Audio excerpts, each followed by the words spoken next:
समझ लो, त्रिभुवन में कोई ऐसा योद्धा वीर पैदा ही नहीं हुआ कि राम का मस्तक उसके सामने भययुक्त होकर झुक जाए।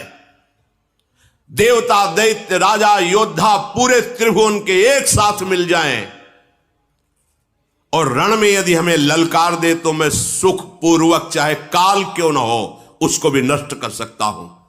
ये भयवश आपके सामने शीश नहीं झुका रहा, मुनि मानकर ही झुका रहा हूं। और आपको बताया, हमारे रघुवंश में महाराज दशरथ जी देवराज इंद्र की सहायता करने गए थे।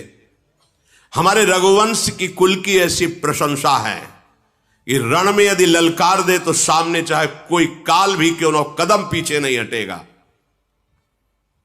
परशुराम जी के शरीर में कंप शुरू हो गया जब राम जी बोले कि आप अगर ऐसा समझते हैं कि मैं बार बार मुनि और ऋषि कह रहा हूं, तो आप ऐसे ऋषि नहीं, आप महावीर। तो आप इतना समझ लीजिए, भयवश राम का सिर झुक नहीं सकता, चाहे त्रिभुवन एक साथ होकर के लड़ ले, चाहे काल के सामने खड़ा हो।